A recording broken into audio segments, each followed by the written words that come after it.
Good morning everyone, welcome back to Let's Play Puzzle Quest at Saneko. This is episode 83, and it seems like I only have the main quest and there are some side quests on those two places, but it seems like we're kind of running out of game. So let's just head towards Ilaria. There's a lot of dudes on the way that I have to defeat. Sadly my mount is pretty shitty about defeating anybody on this side, I mean about evading anybody on this side. What's this null thing? Oh yes, and in the last episode I was talking a lot of stuff about like why do we use wikis for games instead of just playing? Like why do we feel it's necessary in non-competitive single-player games that are not like super difficult? Well, for example, like let's say is XCOM. XCOM on like easy is well, it's actually not that easy. I mean, if you don't know anything about XCOM, you're trying to play XCOM. It's actually a relatively hard game. You need to know things like, for example, to go for satellites right away. The game is not going to tell you that you're just going to get completely screwed if you don't go for satellites right away. It's just relatively, like, once you know, but like, this is what makes the game difficult, to just figure out on the first... Come on. So, like, XCOM is an example of a game where, like, it's really difficult to actually figure out on your first try what the hell. What's like even a reasonable tactics. And I have this problem with like Long War. Long War is super fucking long. That's what it's called, but like seriously, it's ridiculously way too fucking long by a lot. And you can figure out how to do like the tactical layer of Long War, because like you're getting in a lot of fights. So you're going to fight aliens, and you get all the tools, and so you're going to learn that. But all the like strategic layer of Long War, like what should you research, how you should deal with all the resources, what you can sell, what you cannot sell, and so on, you will never know that. Like literally never, for a simple reason that like you're going to play this game once and maybe second time after you lose it, but you have no feedback, so you just play, you do something that seems reasonable, and then you lose obviously, because with no experience you're just going to lose it, and you don't have like time to like play this 20 times, you just have time to maybe play it once, because it takes like 200 episodes or something to play a fucking Long War. Even with Dynamic War, this is going to take a bunch more episodes, like, I mean, I'm talking about episodes, but like number of fights you're getting in. So Long War is an example of thing like it gives you no fucking feedback whatsoever on strategic level. Like, for example, why are my interceptors losing? I mean, should I just like buy more interceptors? Should I not get in the fights? Like, what the fuck? You will only know once after you lost that something went wrong, but you don't know what went wrong. Should you just like what exactly should you do? Okay, this is kind of sad because I kind of want to get nice flaming skulls here, but I can't. I can spoil it. Okay, so let's spoil it. It did not spoil it. So yeah, so some games just like can I expect you to have a fucking wiki, even on the lowest difficulty level. And it's not like the game is challenging. No, the game expects you to use a fucking wiki, which is completely different than being challenging. It just expects you to, and there's no wiki, so it's a kind of like a bullshit game. I don't know, like I feel Long War is a bullshit mod.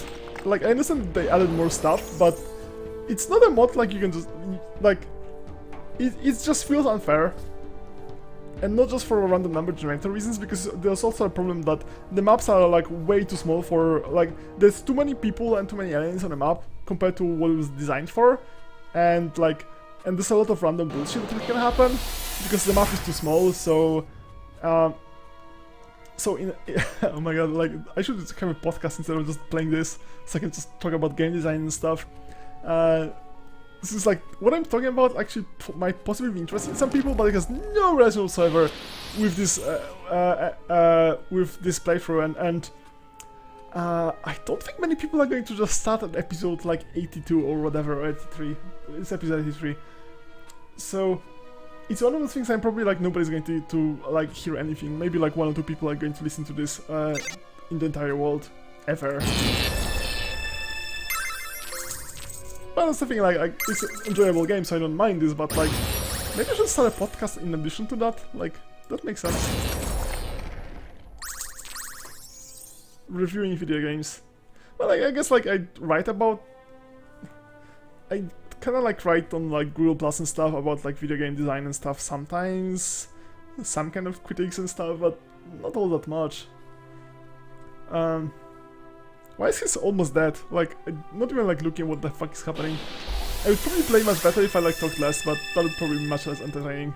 I'm not even sure how many people watch it. I know like people watch some like Civ when I play like a bit of Factorio or Civilization. Some people watch it, or like Darkest of Days. Like I get like some random person like, oh, that's a cool thing.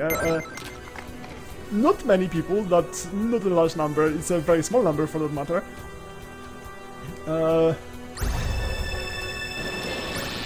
But like nobody ever said that they watched my puzzle quest. Like never ever. So it's possible that I'm just talking to myself and I could just say something really silly. Like, I don't know, I think like Donald Trump would be best president or something silly like that. And nobody's ever going to hear that, except for NSA, which is just the automated speech recognition on all the YouTube videos or something. Maybe, I don't know. I could do it, like doing a speech recognition, even if it's a shitty speech recognition, just to like find patterns. Like, is this like an ISIS video or something? I don't know. That makes no sense. Like, no, surely, but like they detect them somehow. Like, that's a nice thing about having a lot of... you can do mass scans of everything. Anyway, let's just kill the fucker. 2 more bolts and he's dead. And bolt, good. You are victorious. Right. Oh, I can avoid this fucker, okay.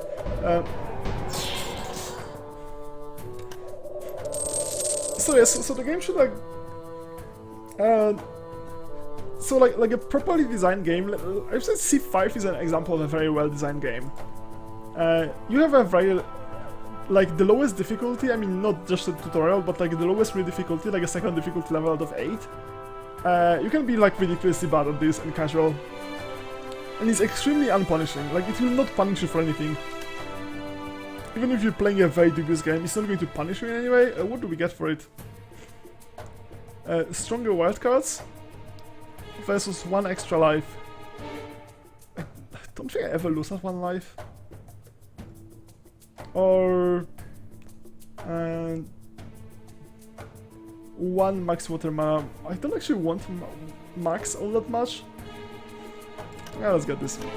That probably like took me way longer than I should have used for it. Okay, Signs of Dragons. Alright. Oh, we have news. Good, good. What is the news? That sounds entirely reasonable. Fresh dragon tracks. Okay. Alright, but what I'm going to do is I'm going to go here for more side quests. Since I have to clear this anyway. Okay, I can avoid this fucker. I can avoid this fucker as well. If not, I'll just fight him. Well, whatever. What can he do? Protection, +2 to green mana. Protection and green resistance. 1 damage for every 7 of your green mana. Okay. Damage equal to your green mana, reduces your green mana to 0. Schools and gold into green. And schools into... okay, so no disruption. That's good. I kinda like use the terminology from Magic, like no disruption. Like I'm playing Twin or something. Yeah, like that metaphor probably makes no sense to most of you who watch this. Of all the 0 people who watch this, probably 0 have ever played Magic competitively. Anyway, like in many ways, like some things you do, you kinda ignore what the opponent is doing unless the opponent is like doing something super powerful. But mostly you care, like, can they disrupt the thing you're trying to do? Since like there are always 2 sides of this. Like, is your opponent going to do something super powerful, or is your opponent going to stop the powerful thing you're doing? There are 2 sides of it. So I haven't actually seen that many opponents that do super powerful thing. I'd say that the first boss, who had like ridiculous number of free turns, that was probably the most powerful thing that any opponent have done so far. But mostly the annoying opponents had a way to disrupt me, like horribly. Yeah, this was like somewhat powerful. It's not completely useless, but right, let's go to move. Guess. So, if you know you're doing the most powerful thing, or something really, really powerful, so that's the question. Can they disrupt you? Like, can they stop you from doing the powerful thing you're trying to do? Or can they just be so ridiculously fast that you're not going to have time to do a powerful thing? So I'm kind of like playing that I'm like the combo deck here, so I'm just trying to do the most powerful thing that there is. Okay, I'm just going to get a free move. Actually, I have a 25% chance, 24% chance of failing. I'm going to do it anyway. Right.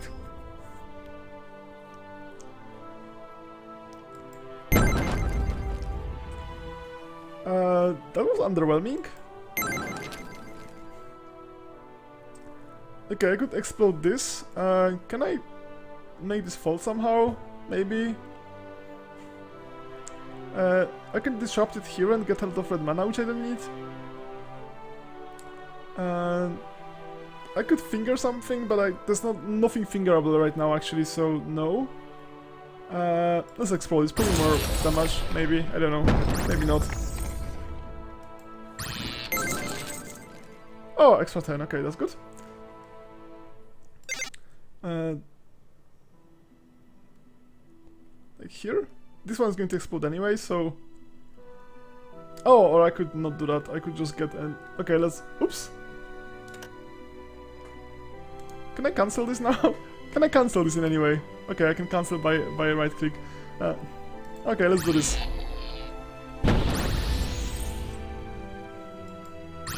I'm going to do it anyway later, but like I don't have to do it right now.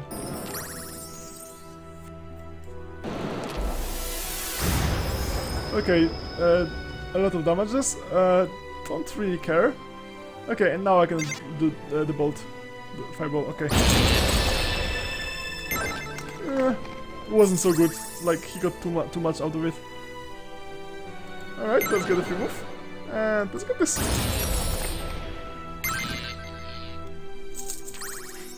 So yeah, so speaking of my opponent, okay, sadly I cannot actually do that. It looks like a nice one if I could drop those 3 columns, but no. Or I could get that. Oh, come on. Okay, so here's like a checklist of what I do. So is my opponent doing something ridiculously powerful? In this case, it's nothing like. They're not horrible abilities, but like none of them are like insane. So the second thing, is my opponent going to disrupt me?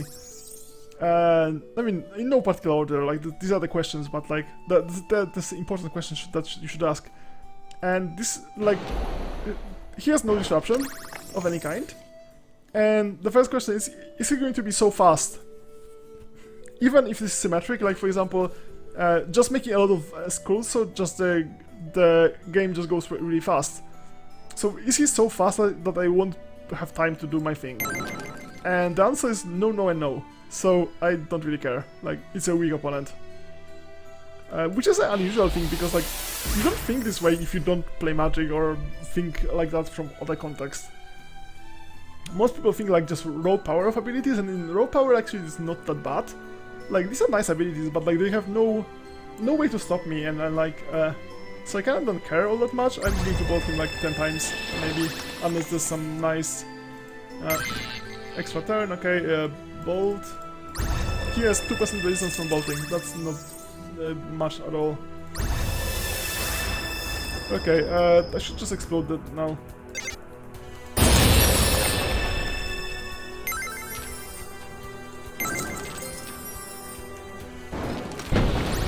So, like, I think it's more intuitive to judge things by raw power.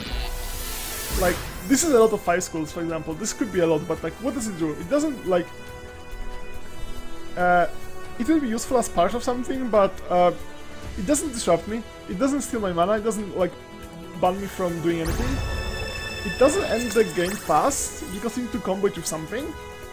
And on its own, it's not powerful enough. So... like, this is the way of thinking. Wow, this is actually a lot of stuff. Okay, let's get some. Alright, what are you facing? Frost Dragon. And Father of Frost Dragons, but were there any Frost Dragons? Okay, that sounds entirely reasonable. Let's get more quests. Okay, that was a super short quest. Okay, where I'm going? I'm going here. So I can finish this and go here without actually doing any random encounters for no reason. Actually, I should probably stage this. Did I stage this before? I don't remember. First dragon. This okay. So what about let's analyze this dragon. Let's do like proper analysis of this dragon. So produces any damage of 2 or less to 0. It doesn't disrupt me. It's not powerful. It's not fast. Reduces your enemy's yellow mana by 2 and adds +2 yellow mana and adds 3 damage whenever you do 3 or more. So this is a disruption of my yellow mana. This is something. 1 point of damage for every point of your blue mana and reduces your blue mana to 0. Because it's based on mana and reduces it to 0, it can't be like stacked in any way. So it's not fast, it's not disruptive, anything. So, oh yes, there's a 20% disruption here, which is actually powerful. What next? Destroy all yellow gems and your enemy loses 2 turns. It's some amount of disruption. 10 points of damage to your enemy and the 10 doesn't end, and it costs a lot of green mostly. It's somewhat powerful. +5 to... yeah, this is completely useless. So, there's some amount of disruption. It's not very fast. Nothing here is fast. Like, everything here requires some build-up. For example, this requires 22 yellow. This requires a lot... maybe just 10 damage is not enough, but if you stack it, it requires a lot of stuff. Okay, so I have 2 choices. I could try to Flaming Skulls now. So basically this is not a very strong opponent. So I could try Flaming Skulls, I could just match both of them. And I say I match both of them. Mostly because of 20% disruption chance. It's kind of pointless to try it when I have such a good double match there. Now on the other hand, I could get a 4 of here and explode this and explode this and explode this. That's a lot of explosions. So I'm going to take 80% chance. That's something. Okay, that would be nice to explode this, but that's just not going to happen, obviously. So I could get some manas, or I could just try to get more explosions.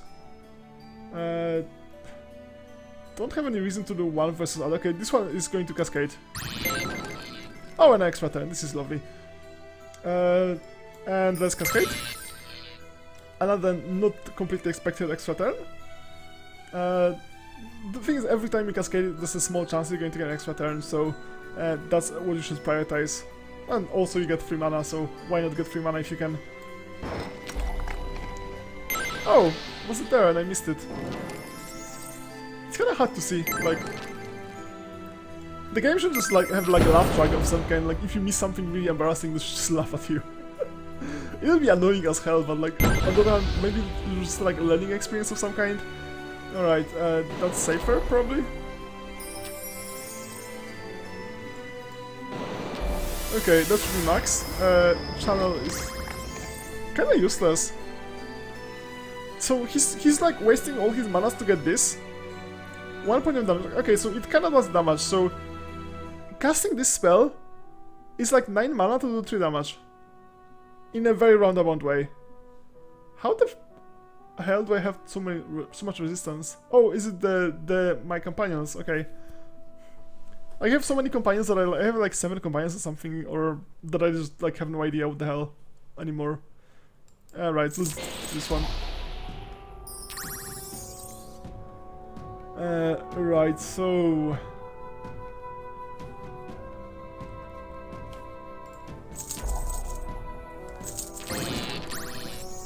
okay. And also, like, nothing I'm doing right now is very powerful, so... I'm talking about disruption and so on, but I'm not a combo, well, not... I should be saying combo deck, but it's not the deck of the seeds, I'm not playing cards. But, like, I'm not a... my strategy is not combo based. It's still, like... disruption, it doesn't mean against your combo necessarily, it just means against what you're doing. And what I'm doing is just trying to get loads of manas, and then bolt him and gain a lot of life by Troll Ring, and just spam bolts. So it's a slow combo, but it's a combo. Or it's a strategy, okay? Let's just call it strategy instead of calling it combo. And 1 mana I use the least is the yellow one, and that's the one he's disrupting. And one resistance that and the resistance I'm like most worried about are those two, and here it doesn't have them. So my opponent is disrupting, but he's disrupting the thing I don't care about it all that much. I mean, it matters a bit, but not that much. Okay, I could do that.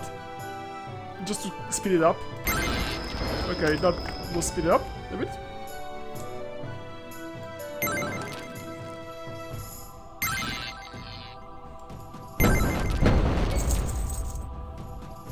Alright, I don't see any follow-ups. I could just blow this up here.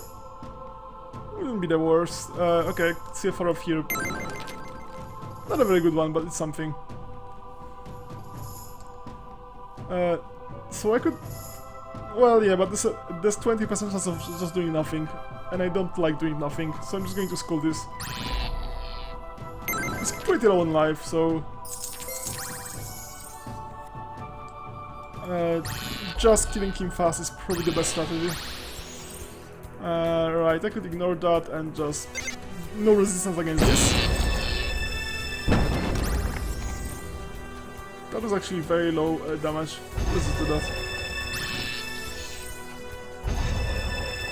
And one more. Okay, that's a bunch of damages. And it also doesn't matter at all. Yeah, let's bolt him. I was just looking for any 4 of gold or something silly like that. Farewell, human. Great things like before you would remember. Okay. 1 week. Alright. So I have to do something later. Anyway, I'm going to end the episode now. In the next episode, we're just going to... well, there's a lot of side quests around, so I'm just going to go maybe around them. No, I can't go around them. I have to go this way or this way. I'm going to fight this bastard anyway, so the straight one is probably the easiest. So anyway, I'm going to end the episode now, and the next episode we're just going to continue our fun. So thanks for watching and see you next time. Bye bye!